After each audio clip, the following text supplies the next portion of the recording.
नमस्कार दोस्तों, Byju's exam prep IAS Hindi में आप सभी का स्वागत है। आज हम आपके सामने 18 जुलाई 2022 के दैनिक क्विज प्रस्तुत कर रहे हैं, जिसमें इंडियन एक्सप्रेस, द हिंदू तथा पीआईबी से संबंधित प्रमुख समाचारों के आधार पर प्रारंभिक परीक्षा के प्रश्न और यूपीएससी के द्वारा विगत वर्षों में पूछे गए प्रारंभिक परीक्षा के प्रश्न आपको अभ्यास के लिए दिए जाएंगे और अंतिम भाग में आज के तथ्य की हम चर्चा करेंगे।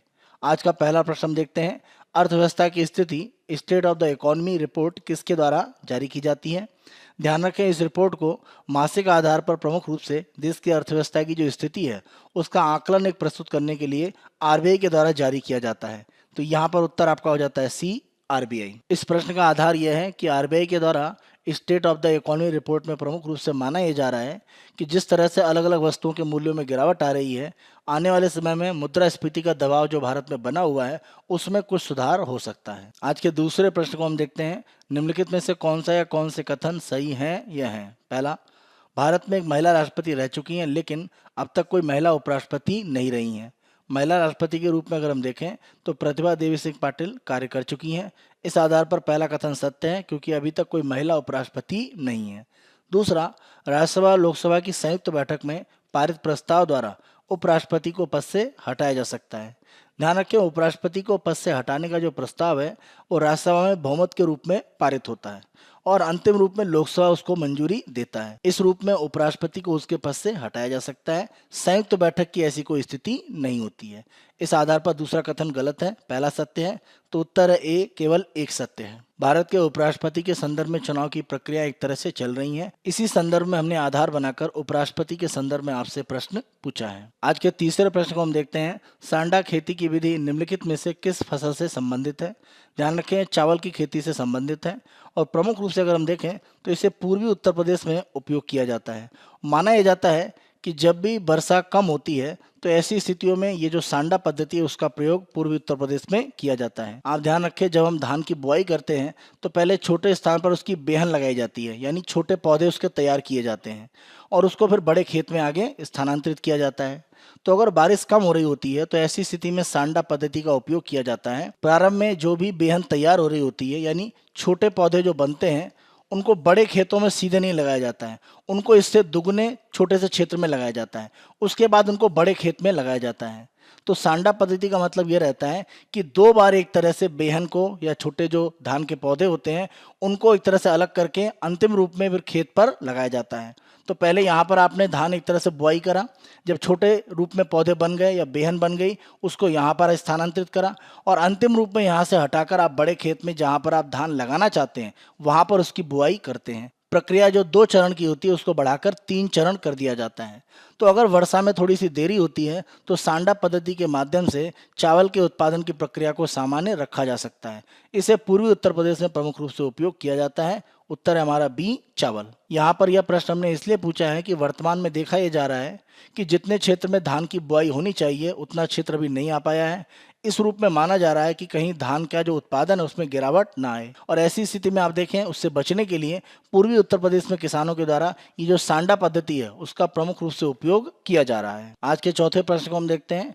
स्थानीय त्योहार और संबंधित राज्य के निम्नलिखित युगों पर विचार कीजिए। पहले आपको कॉलम में त्योहार और दूसरे में राज्य दिया गया है। बोनालू तेलंगाना, बिल्कुल सही है। बोनालू तेलंगाना से संबंधित प्रमुख एक त्यौहार है। लोसर की अगर हम बात करें तो ये तिब्बती नववर्ष होता है, यह नागालैंड के साथ नहीं जुड़ा हुआ है।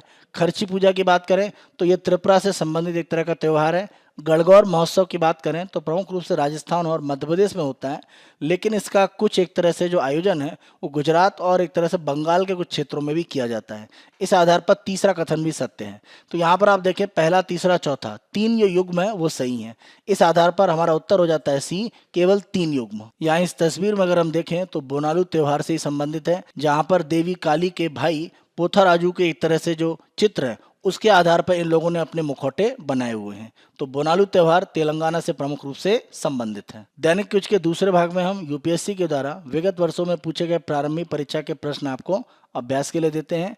आज हमने 2019 में प्रारंभिक परीक्षा का जो प्रश्न पत्र है उसके प्रश्न को आपको दिया है। प्रश्न को देखते हैं। निम्नलिखित पर विचार कीजिए। पहला, बुद्ध का देवीकरण। बोधिसत्वों के मार्ग पर चलना, तीसरा प्रतिमा पूजन और अनुष्ठान। इन तीनों विशेषताओं की अगर हम बात करें तो बौद्ध धर्म में जो महायान एक तरह से शाखा है उसमें प्रमुख रूप से पालन किया जाता है। इस आधार पर तीनों कथन सत्य हैं, तो उत्तर हमारा डी, 1, 2, 3 तीनों सत्य हैं। दैनिक क्विज के तीसरे भाग में हम आज के तथ्य की चर्चा करते हैं, जहां पर हम संसद के सत्र के संदर्भ में चर्चा करेंगे, क्योंकि आप सभी जानते हैं भारत में संसद का जो मॉनसून सत्र है वो जल्द प्रारंभ होने वाला है। इसी संदर्भ में हमने संसद के सत्र को आज के तथ्य के रूप में चर्चा किया है। जब हम संसद की बात करते हैं तो देश में सर्वोच्च कानून बनाने वाली संस्था है और इसके दोनों सदन लोकसभा और राज्यसभा, इसके माध्यम से ये जिम्मेदारी संसद निभाती है। दोनों सदन का प्रमुख रूप से काम ये है कि सरकार के जो कामकाज है उस पर नजर रखें, देश का बजट है वो पारित किया जाए और लोगों के द्वारा जो भी अलग अलग समस्याएं सामना की जा रही हैं उन पर एक तरह से प्रकाश डाला जाए, जिस आधार पर सरकार उस पर कार्य कर सके। एक संस्था के रूप में भारतीय संसद एक संरचित ढांचे में प्रमुख रूप से कार्य करती है। इसमें प्रमुख रूप से राष्ट्रपति और जैसा हमने बात करी दोनों सदन लोकसभा राज्यसभा शामिल होते हैं। यहाँ पर हम ध्यान रखें, भारत के राष्ट्रपति के पास संसद के सदन को बुलाने या लोकसभा को भंग करने की शक्ति है। संसद को बुलाने की जो प्रक्रिया है वो संविधान के अनुच्छेद 85 में प्रमुख रूप से निर्दिष्ट है। संसद का सत्र बुलाने की शक्ति सरकार के पास है। अप्रत्यक्ष रूप में अगर हम देखें तो संसदीय मामलों की जो कैबिनेट समिति है उसके द्वारा निर्णय लिया जाता है और अंतिम रूप में अगर हम देखें तो राष्ट्रपति द्वारा औपचारिक रूप से जो संसद का सत्र है वो बुलाने की प्रक्रिया होती है, क्योंकि राष्ट्रपति के नाम पर ही एक तरह से यह कार्य आगे किया जाता है और इसी आधार पर सांसदों को किसी सत्र की बैठक के लिए एक तरह से बुलावा भेजा जाता है। भारत का कोई निश्चित संसदीय कैलेंडर नहीं है। हमारे यहाँ परंपरा रूप में अगर हम देखें तो 3 एक तरह से सत्र बुलाए जाते हैं। हमारे संविधान में ऐसा कहीं पर भी नहीं लिखा हुआ है कि इस तरह के 3 सत्र होने चाहिए। संसद में एक वर्ष में 3 सत्रों की जो परंपरा है उसका लगातार भारत में स्थायी रूप में पालन हुआ है। जब हम संसद के आह्वान की बात करते हैं तो संबंध संसद के सभी सदस्यों को मिलने के लिए बुलाने की एक प्रक्रिया होती है और राष्ट्रपति समय समय पर संसद का जो प्रत्येक सदन है उसको आहूत करता है। संसद के 2 सत्रों के बीच में अंतराल 6 महीने से अधिक नहीं हो सकता है, यानी अगर 6 महीने से ज्यादा की स्थिति बन रही है तो ये गैर संवैधानिक होगा। इसीलिए 6 महीने के अंतराल से पहले ही संसद का सत्र हो जाता है और एक वर्ष में कम से कम 2 बार एक तरह से मिलने की स्थिति जरूर बनती है। अगर हम संसद के कोरम की बात करें तो यहाँ पर आप ध्यान रखें, कोरम न्यूनतम संख्या होती है जिसके आधार पर दोनों सदन लोकसभा राज्यसभा उसकी बैठकें आयोजित की जाती हैं और संविधान में दोनों के लिए ही कोरम की जो संख्या है वो उनकी कुल संख्या की जो शक्ति है उसका 10वां भाग है। इस आधार पर लोकसभा में हम देखें कम से कम 55 और राज्यसभा में कम से कम 25 सदस्य होंगे, तभी एक तरह से इन दोनों सदनों की बैठकों को प्रस्तावित किया जा सकता है। संसद के अगर हम पहले सत्र की बात करें तो उसे हम बजट सत्र कहते हैं और ये सामान्यतः फरवरी से मई के बीच में बुलाया जाता है। और यहाँ पर हम देखें तो संसद का सबसे महत्वपूर्ण सत्र है। कारण महत्वपूर्ण इसलिए हो जाता है कि जो केंद्रीय बजट है उसका आमतौर पर वित्त मंत्री के द्वारा फरवरी में प्रस्तुत किया जाता है। यहाँ पर देखिए लिखा गया है महीने की अंतिम तारीख, तो ये प्रक्रिया 2017 के पहले थी। 2017 से अगर हम देखें तो भारत में यह परंपरा टूट गई है कि फरवरी के अंतिम कार्य दिवस पर बजट प्रस्तुत किया जाता है। इसे अब 1 फरवरी को प्रस्तुत किया जाता है वित्त मंत्री के द्वारा संसद में। इस रूप में अगर हम देखें तो बजट की प्रस्तुति के कारण बजट सत्र बहुत अधिक महत्वपूर्ण हो जाता है। बजट की प्रस्तुति के बाद जो भी सदस्य हैं वो बजट के अलग अलग प्रावधान और कराधान से संबंधित जो मामले हैं उन पर चर्चा करते हैं। सामान्य तौर पर अगर हम बजट सत्र की बात करें तो 1 महीने के अंतराल पर इसमें 2 एक तरह से अवधियों में बांटकर इसको बुलाया जाता है और यह सबसे लंबा सत्र होता है। तीनों सत्र अगर हम संसद की बात करें, बजट सत्र से पहले राष्ट्रपति दोनों सदनों को संबोधित करते हैं। मॉनसून सत्र आमतौर पर जुलाई से सितंबर के महीने में आयोजित होता है और बजट सत्र के 2 महीने के बाद सामान्य तौर पर आयोजन इसका किया जाता है।